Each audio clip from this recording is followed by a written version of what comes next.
Well, here we are. It's the final of the Europa Conference League, Fiorentina versus West Ham. Riley, mate, before we go into all of this and talk about the game, how are you feeling, mate? You okay? Mate, I'm all good. I mean, it's a momentous day. It could be the only final we ever preview on this channel. So, I'm excited for it. But I think the nerves are starting to get to me a little bit now. It's final week. Recording this, it's Monday, so it's a couple of days before the final. And I think the nerves are starting to set in now because it's just such a big day for the club, massive. And quite frankly, it could be the only time it happens in my lifetime. I hope it's not. And I'm sure there might be other days, but it could be the only time it happens in my lifetime. So I'm a little bit nervous, Matt. I can't lie. Yeah, same here. I mean, it's one of those when we got into the final, obviously a wonderful moment with 4-0 wrapping that semi-final victory up. Because you had such a nice break between then and then the final. It was almost like you could just kind of enjoy it and sort of go, oh yeah, we've got the final coming up and looking forward to it.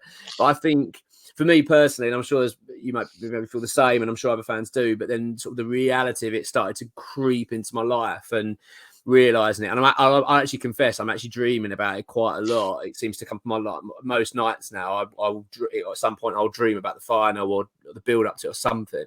So it's very much in my conscious mind all the time.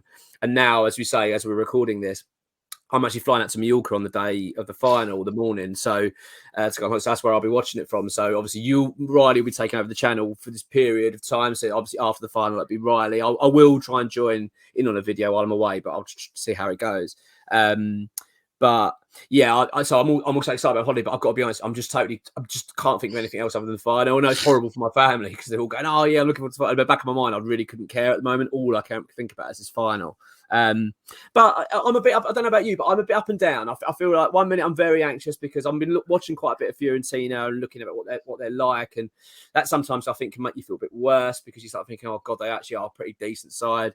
But then there's the other side of it. I'm thinking, no, do you know what? We are decent ourselves. But look, let's go into talk about the game. Let's start for Fiorentina. Riley, they finished that season strong, mate. They're not in bad form at all, actually. They did lose the Coppa Italia Cup to Inter Milan. No shame in that, really, but they lost that final. I don't know how that's going to play into our hands at all, will it? Or don't know. Is it going to knock their confidence, or are they going to want revenge for it? Who knows? But they're in good form. They're good form. They won their last 2 games of the season, one being against Roma. You get the feeling with this game, throughout this competition, it almost felt like as long as we played all right, we'd probably get over the line. We didn't have to play our very best. You get the feeling this game we're going to play our best. This is not going to be one we can kind of just show up, play all right, and it might be enough. I don't think it's going to be enough. I think we're going to play well. What are your thoughts, mate, Fiorentina? Well, I mean, it seems like a like for like. They sort of play a 4-2-3-1 / a 4-3-3, similar to what we sort of play. Attacking sort of wingers. They try and play free flowing football. They're not too bothered about keeping possession. They seem to just go for the ball, and also they've got very attacking fullbacks. Dodo, for instance, is a big threat for them. They've also got players like Luka Jovic, who we've been linked to in the past, Nico Gonzalez, and the joint top scorer in the Europa Conference League, Cabral. So they've got some dangerous players, and they've also got a really good record against English teams. They're unbeaten in European competitions against English teams. Right, really? Okay. Yeah, so they've got a really good record against English teams, whereas we don't have a great record against Italian teams. But then again, the Dutch side, Alkmaar, they were unbeaten at home against English sides, and we managed to break that. So who knows? Maybe this could be the season where we make some things happen. But I think if you look at it from the Fiorentina point of view, and they're looking at our sort of, I don't imagine many Fiorentina fans have been watching West Ham this season, just as West Ham won't have been watching many Fiorentina games. So I think if they do what we normally do and sort of do the little bit of research and have a look at them, I think they'll think that we're quite dangerous as well. The way we've been playing in the Conference League, the strong finish to the season, more or less got a fully fit squad as well. There's plenty of players that they're going to be picking out and thinking, we could be in trouble here. And there's no one in either side's level of Declan Rice, or in my opinion, to be honest, Lucas Paqueta either. So I think we definitely hold the quality squad-wise. But for me, I'm just thinking, can David Moyes get us over the line in a final? Have we got that leader in the final that's going to, when we go 1-0 down, pick us up and get us through it? But we have got good away support. And like you did touch on, it should be a place where we feel quite at home, especially if players like Souček and Soufal are starting. Playing in their home sort of country, I think is quite important to them. And it might make them step up that extra gear. So perhaps they will be starting in the final as well. Yeah, I think going back to originally when your point with Fiorentina, yeah, I think they've got, as you say, they've got a few players you've got to keep an eye on. I think in terms of when you compare the two teams, I do think, we've got enough there to cope. But it's going to be the thing is what gives me hope actually more than anything is I quite like their style of play. They seem very attack minded. They commit bodies. They're fast. They really want to play a high press. I think that plays into David Moyes' hands absolutely perfectly. So that's exactly the sort of team we want to be playing against. We want to absorb the pressure. We like to play counter attack. That's where we're most dangerous. We're not very good at keeping possession. We've shown that all season. Most games we win. Even when we're playing lesser teams and we win quite well, we tend to have less possession. We tend to be in the 30-40% range. We don't have the ball a lot. So I quite like the idea that they don't mind. They will like that. They will like having possession. They will like pinging the ball around. I just think it's one of them games, as long as we keep our shape, keep solid and organised, which, let's be honest, a David Moyes team, when we're on our day, is very good at. We've had teams that have been, look at Arsenal. I mean, all right, they might have scored a couple of goals early against West Ham, but once we got a foothold in the game, they had no way to get through us at all. We played really well. We had some big games. Manchester United, we outplayed for the majority of the game. These are big sides, and let's be honest, a Manchester United side, you'd pick a Fiorentina to play rather than Man United, and I thought we handled them very well. So I'm actually quite that's given me a bit of comfort. I think if there'd have been a side that's because the Italian sides obviously notoriously sit back, notoriously defend, and I was a bit worried about that when I first thought about playing Fiorentina, because I didn't know anything about them. Like you say, we don't spend our seasons watching. Well, I certainly don't watch Italian football that much. I don't really, I haven't spent much time doing it. So that was my major concern. I thought, oh God, are we going to have to play out to them and we're going to have to ping the ball around? Because that's for me where we're weakest. But the fact is, they don't play that way at all. They play the total opposite. And I think David Moyes will be rubbing his hands together, thinking this could be perfect. Because what I'm saying is, they will commit bodies. They've got, like you say, they've got fast wing backs. They're going to commit. All we need to do is just exploit that. And we've got the players like Paqueta, Rice, Bowen, and so Bowen on the right, say Ben Rama on the left. We could get at them. And Antonio, if as long as he plays, he's sort of beast mode. I think we can really cause them problems. But that all depends on our defence. So they've got to be very, very tight, very organised. But we've seen this season a few times. We can do that. I'd say this is the best team we're going to face in this tournament now so far. Get the feeling that this is the bit more real big boys now. I think when we looked at when we first started previewing this tournament, Riley, Fiorentina were one of the names that jumped out straight away as a team. You can imagine them going quite far. Lazio being another. So it's no surprise now that they've made the finals, and I wouldn't say it's a shame because you want to play against big sides. It'd be, but at the same time, there's a part of me thinking, God, I wish it was someone a bit lesser, because you get the feeling West Ham are going to have to go the extra gear now. We can't play the sort of same fashion we probably did against AZ Alkmaar. We weren't that bad, but we were all right. We played okay, but I think if we play okay, that probably might not be enough against these sort of sides. I think we're going to have to just be at our very best. But it's a final; anything can happen. Looking at their form, mate, they finished 8th in the league in the end, so they're outside the European places, which I think is a bit of a problem. That's a bit annoying, because I think if they'd have qualified via position, it might have taken the pressure off a little bit. They wouldn't have desperately needed to get the result. They are like us now. This is all in. They have to win this game to get European football. So there's big pressure there, and their form's good, mate. Out of the last 5 games, they've won 3, drawn 1, and lost 1. So they're in decent form. Riley, what's your feelings on the stadium size? Because I'm actually feeling this could work in our favour. You've touched on it already about the Czech home element. I think there's going to be quite a few locals in that ground that are going to want West Ham to win this. They're going to be supporting Souček, going to be supporting Soufal. So I think that'll help hold its much. Bear in mind, it's only 20,000. I think is it something like 8,000, 7,000 West Ham, whatever it is, 7,000 or 8,000 Fiorentina, and then you get the mix. And you'd hope there might be, say, out of the mix, 50% of them are going to be probably supporting on West Ham. So it might feel a little bit more like a home game for us, a little bit, not much. Do you think that's going to play into our hands, the stadium size and that factor then of having those two players? Yes and no. I mean, our home record has always been better than our away records, but that's when we have 55,000 fans as opposed to 5,000 fans at the stadium. I also think that all the fans who will be going there are going to be the die-hard West Ham fans. There's not going to be any tourists. There's not going to be any people who just so happen to stroll along the bowl that is the London Stadium and think, oh, I fancy a West Ham game today. You've got die-hard proper West Ham fans who are going to be cheering, standing up all game long.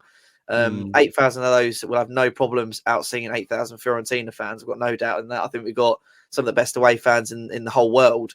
But you just think to yourself, 20,000, it's nothing, isn't it? It's a third of the stadium size we normally play in.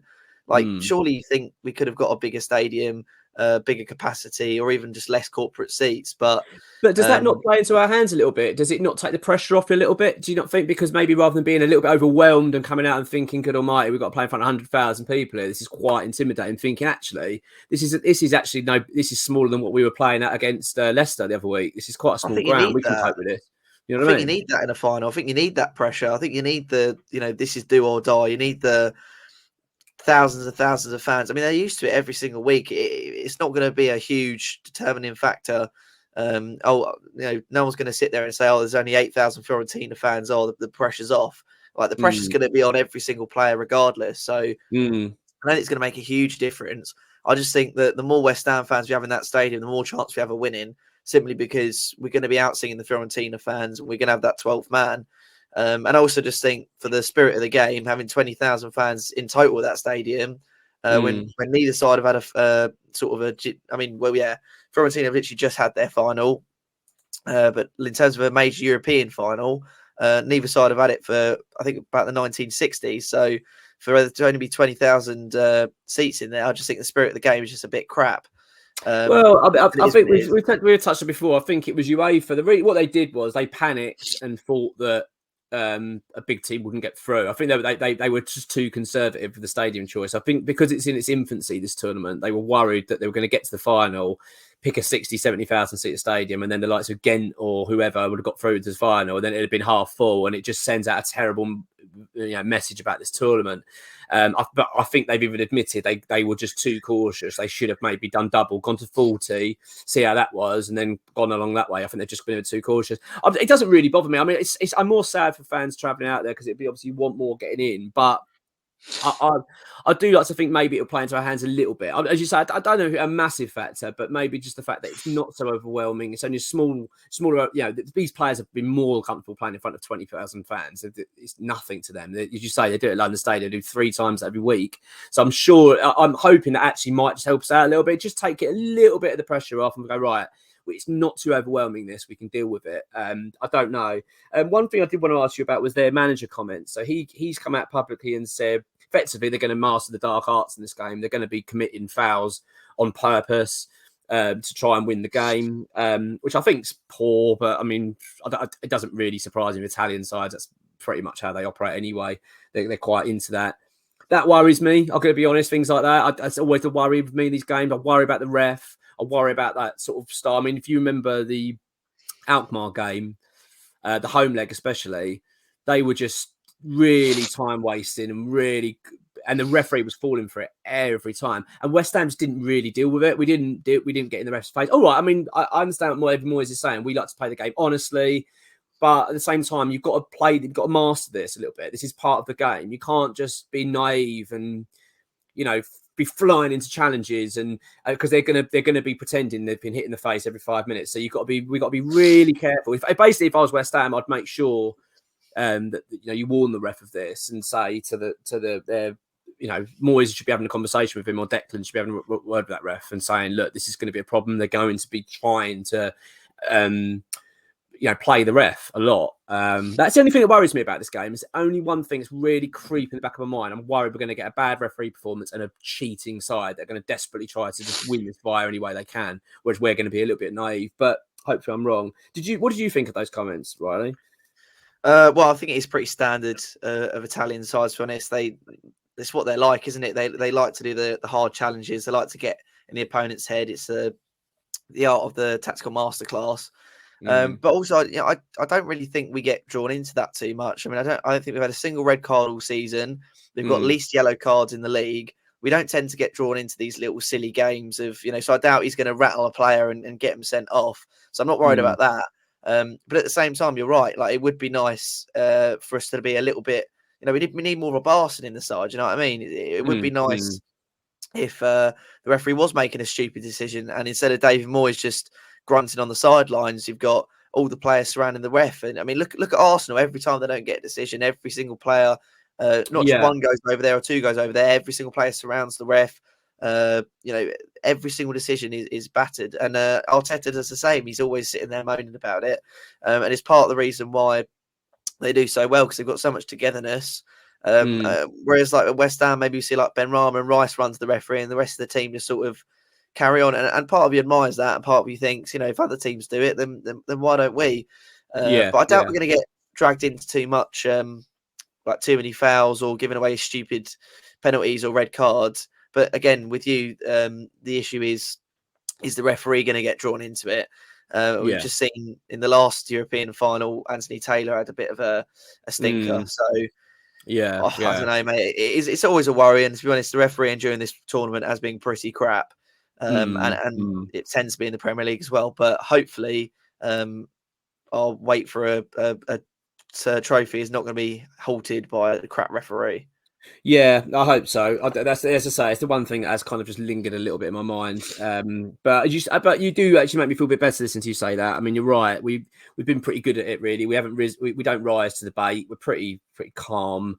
I'm sure Moyes will be really instilling that. I mean, especially when you think of the last year with Aaron Creswell, a red card. I would be bringing that up and saying, look, we can't go into all this again. We've got to play really sensible, play a really straightforward game. Don't be drawn into silliness, because they're going to do everything they can to cause red cards and issues. They're going to be from minute one, time wasting. They're going to try every trick in the book. So just, what I mean. But you're right. We've managed it very well to date. So there's no reason why we can't do it again for another 90 minutes. Mate, this is a big player game. This one. It's a big, it's a massive moment for West Ham. But you look at our squad of players, and I see big moments, big stories to be told in this game. First of all, I have to mention Declan Rice, obviously, West Ham captain. He's last in a West Ham shirt, most likely. He can cement legacy in this game. And let's be honest, Declan Rice, all this talk of him desperate to leave, I don't think Declan Rice is desperate to leave West Ham. He just wants to go and be successful. If West Ham were competing in the top four, he wouldn't be going anywhere. He'd be more than happy to stay at West Ham. The fact is, we're nowhere near that, really. We've flirted a little bit with it, but we're not really on that level. He loves West Ham, and he would, his family love West Ham. I'm sure he's got nothing else on his mind other than thinking, I want to lift that trophy. I want to. And let's be honest, he's a man that's made it very publicly, and we've talked about this before, that he said, I want to win trophies. I want to be successful. Your chances of you winning a trophy at Arsenal, Man City, and all that are less so than right now. There's no guarantees next season him going to Arsenal or going there, you're going to win all these trophies. I mean, Arsenal might won a Premier League trophy in 20 odd years. So I'm getting fed up hearing that. This is his best chance. His best chance of trophies at West Ham. And it's now. And you just get that feeling there's stories in this team. Do you know what I mean? That's a big one. Farewell to West Ham. Grew up 10 years at the club as well. His 10th year since being a boy coming to the club. What a way to sign off your time here and say, look, I've given you a European trophy, European football again. I just know, it's a big story to be told there, mate. And there's others in there as well. You look at Lucas Paqueta, and I'm just thinking of the big names here. And a Brazilian, this is what he came for. He came for success and to do well. He must, and you get the feeling those sort of players, especially like Paqueta, I imagine there's zero nerves. Do you know what I mean? I bet he just can't wait to get on that pitch, wait to show what he can do. These are these sort of moments of these players. Do you know what I mean? He rather than us, like I'm saying to you, I'm dreaming about losing and worrying. I imagine he's sitting there dreaming about scoring the winner and an amazing goal. Do you know what I mean? And obviously, we've got the other big players. You've got the players that have been here for many years. You've got your Aaron Creswells, you've got your Antonios. You just think, come on, there's some big stories to be told. Even Pablo Fornals. We'll talk about our first 11 in a minute. What's your feelings, mate, on that? Do you think there's some players out there that have got those sort of romantic stories to sort of like finish off in style with? Oh yeah, obviously, I think everything is leading towards Declan leaving in the summer, and I think part of that is lifting the trophy. I also think it'd be a good way for David Moyes to sign off as well. You know, he started this European journey. He's technically finishing this European journey, and maybe he's handing off to another manager. So I think that would be quite nice. And you also got, you know, Sufal and Souček, who could be winning a trophy in their hometown, which I'm sure as a footballer is a massive dream. You know, you essentially leave the country, leave your family to go for success, and then you find success in your own country. It's quite poetic, actually. So I think that would be quite nice. Fornals obviously fighting for a spot. He could potentially be starting. Aaron Creswell, I think after last year, felt he let himself down. If he could put in a good performance in the final, I feel like he'll feel like this is retribution. You also got, like you said, Antonio, who potentially is leaving the summer, club top scorer. It'd be nice to see him get a chance at a trophy as well. Fabianski could be, he's actually signing a new contract, but it could be last season, next season. There's lots of stories in there. And also we've got youngsters on the bench who I'm sure could potentially be making an appearance, like Mibama. He might be licking his lips thinking, you know, what can I do as a teenager coming off the bench in the European final? Unless he obviously for someone like Danny Ings. But there's plenty of stories, plenty of headlines to be had. But all I care about is that trophy, mate. Oh, mate, I know. Right. We're on to the game itself then, mate. Let's go for it. First 11, let's go for the position. So, first of all, I'm starting with Areola in goal. And this, by the way, this is if I was a manager, what I'm picking. I'm not going to go with what I think David Moyes is going to go with, what I actually think, what I would do as manager. I'm picking Areola, actually, for this. I think the reason being, for me, Areola, I mean, I was thinking about, Fabianski's done really well this season, so I'd have no problem if you put Fabianski in goal, actually. I really wouldn't. But I just think Areola, one, well, he's deserved it. He's been in the tournament all the way through. And two, he's a good goalkeeper. I actually do rate Areola. I think he's a pretty decent keeper. He like Fabianski, he still has your prone error. Occasionally has a little mistake, but ultimately he's pretty all round. He's pretty good. But I like his distribution. And I think in this final, that's how we're going to win this game. It's going to be fast counters and go. And I don't want to dilly-dally that Fabianski likes to tend to do. He sort of tends to wait and think, and I want him to release the ball, go and just go. We want to go gung ho as quick as we can, because I think that's how we're going to win this match. What's your thoughts on that, mate? To be honest, I don't think there's a huge difference between Fabianski and Areola. So yeah, but then I kind of think Fabianski's. I'm just trying to think which one's not got a mistake in him. You know, I think either one save wise is more or less on the same level. I would argue Areola's distribution is slightly better, but I was thinking which one's got a mistake in them. You know, in that final, which one is going to make that mistake that could cost us the game? And I'm honestly not sure which one it would be. So I honestly have zero opinion. Okay. Like you, if Areola's played the whole competition, it'd be kind of harsh if he was subbed out for the final. But obviously Fabianski is kind of Moyes' preferred choice. So I don't know. Either one for me would suit. So the back line. Now this is where Moyes' decisions are going to be quite big. Actually, I think this is the key areas, because I think the rest of the team pretty much picks itself. Right back. I'm going for Sufal. I think one, because I just think he's a good form this season. He's been really good overall. And what we talked about, the fact he's a home, the home crowd behind him. I just think Kira was really close though, because he's been so good lately, so good. And I actually think he offers actually a little bit more than Sufal at times, but I just think Sufal, I think, he's in his own term, he'll really want to do well. He'll really want to perform his best in front of his home crowd, and it's final. I just think, and he's been so good. Yeah, Sufal for me. What do you reckon, mate? Yeah, I think the romanticism of Sufal probably suits. I do feel like Thilo Kehrer has a bit more to his game. But then again, Sufal's probably a bit more of a conservative choice. I feel like he'll give the ball away less. He'll win more challenges.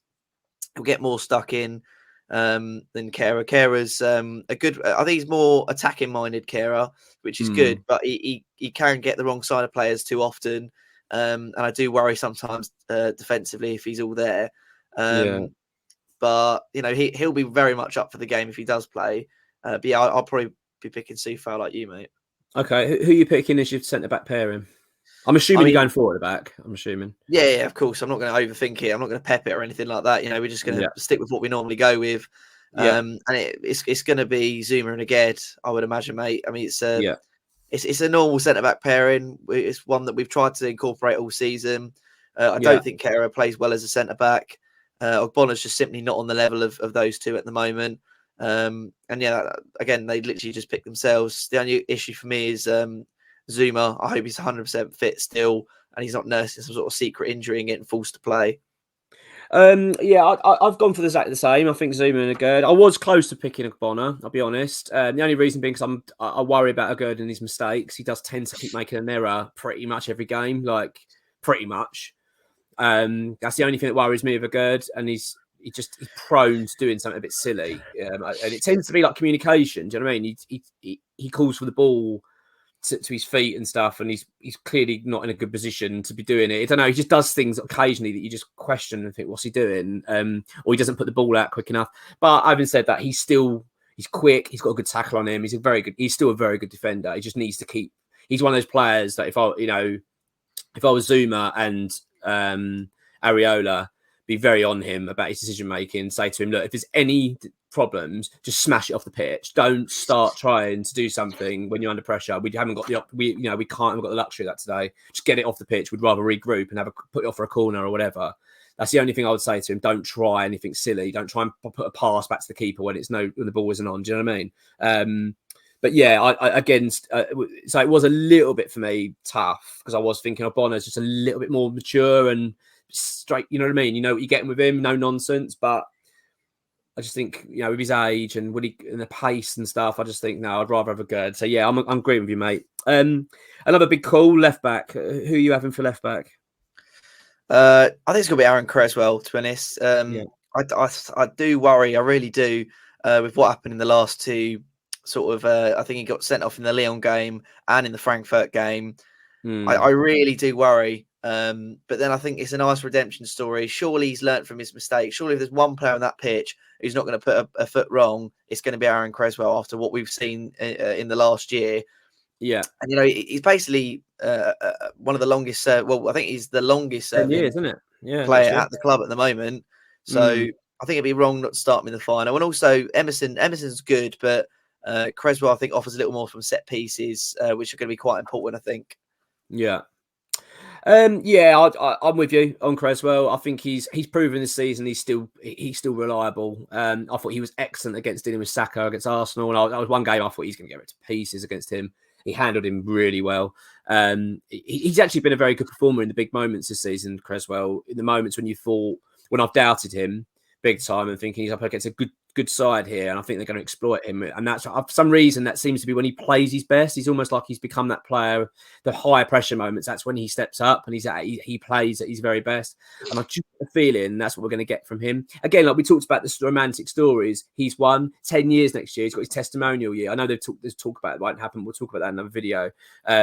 But I don't know. There's a bit of sort of romance about it. Do you know what I mean? You want that player on the out there who's it's going to mean so much to get this result. Not knocking Emerson though, because I think Emerson offers more going forward. He's faster and he can offer a little bit more. But also bearing in mind, I like the link-up play with Ben Rama and Creswell. I think it works quite well. So yeah, and it's a solid. You look at that back line: Soufal, Zuma, Agurd, Creswell. It's like that is a solid team, back line that know each other well. They play with each other quite a lot now. You just feel like that.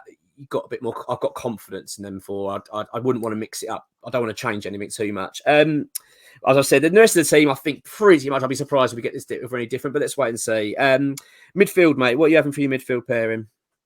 You doing it in three, or are you going to do two? No, it's going to be a three. I mean, if it was up to me, genuinely up to me, I'd go Rice, Paqueta, and Fornals. But obviously, that's not going to happen. Well, yeah, that's fine. You pick what if you're the manager. Don't worry about what Moyes going to do. You reckon you'd pick Fornals over Souček? Yeah, I mean, part of me wouldn't because obviously the Czech crowd and stuff, and I think he seems really up for it. But I just think Fornals is going to give us that control in the midfield. And with them playing counter-attacking style, we can't afford someone who's going to give the ball away loosely. And Souček has a mistake in him, you know what I mean? And I think Fornals will be properly up for this final, potentially even more than Souček. Obviously, Rice and Paqueta cemented into that team sheet. No one's arguing that. But for me, I sort of think maybe Fornals, but then, Souček has started in that position more. So I'm not sure. Maybe I'm overthinking it, but I'd probably go Fornals in the midfield. Okay. Fine. I'm going with Souček, but I was really close like you. The only reason I'm going with Souček is one, that we talked about the crowd, but two, I don't know. I know that he's not great on the ball. That does worry me, but I think he offers quite a lot defensively, and I think we're really going to need that in this game. As we said, I think they're a team that's going to want to have a lot of the ball. They're going to be quite attacking. I think you want someone there that's just going to go and do that sort of dirty job, just block the challenges, get stuck in, win the headers. I just think he'll do that better than Fornals would. That's my gut feeling on that. Hence why. But I'd be more than happy if the game starts to go in the other way, where we've got more of the ball and Souček's becoming a bit of an issue in that, then I would happily swap him over. But I think I'd start with Souček just to sort of just temper this down and see how attacking this lot are going to be, because we might need him actually. But the only thing puts me off with Souček, he doesn't offer anything with the ball. He's slow, he's basically redundant. However, also the other positive thing with Souček is that it allows Rice and the Paqueta to go forward. He can effectively just drop off and say, right, you protect, we're going to go forward and make something happen. And you get the feeling like we talked about these dreams that the Paqueta's going to have. I think Rice surely might be having that as well. That feeling of like, will he be imagining a driving run and nicking a goal, getting the winner? Do you know what I mean? I get the feeling they're going to want to attack when they get the ball. They're going to go, let's try and get a goals here. So yeah, I think Souček for me. But yeah, that's what I see. But I can imagine Fornals will make an appearance in this game. Right, let's do the front three then. Again, I think this is pretty going to do itself. Jared Bowen on the right. Yeah, Jared Bowen on the right, Antonio up top, Ben Rama on the left. I imagine is probably what we're going for. Yeah, it's got to be, isn't it? I think that's got to be. That's our best. That's our front three. And I mean, there was a part of me wondering, do we want to put Fornals actually out on the left instead, and then so you got Souček and Fornals on, because Fornals is quite good. But then I don't know, Ben Rama, he's kind of earned it this season. I think he's been good for us. He's got his goal and assist ratio is up there. I don't know. That's what I'd say. But I mean, these are one of these games you look at, isn't it? And you want your big performers to play. And these games, you look at Ben Rama and say, please play like we know you can play. Please don't be wasteful. Please don't do these silly crosses that go nowhere. Just be pinpoint, be on it. Because when he's on it, Ben Rama, he's so good. So yeah, you get the feeling if you had Bowen, Antonio, and Ben Rama all in good form, that's a frightening front three to them to deal with. And you look at Fiorentina, when you watch them, the way they attack, they commit so much forward. They even their back line commits quite a fair bit. So if we can catch them out and you've got them three going, Paqueta and Rice and them three, you think we could cause them so many problems. So yeah, I think that's right, mate. Now, mate, on to the biggest bit of it all, the final bit. What is your prediction? What's your predicted score for this game? I don't think it'll be settled in 90 minutes. I think we will be heading into extra time at least. I think the world would just be too nice if this game was settled in 90 minutes. What's the score going to be at full time, do you think then? Is it draw? Full time, it's going to be 1-1 at full time. 1-1, yeah. I think both teams are going to attack, but it will be a fairly cagey game. Yeah. I don't see too many goals being in the first 90 minutes.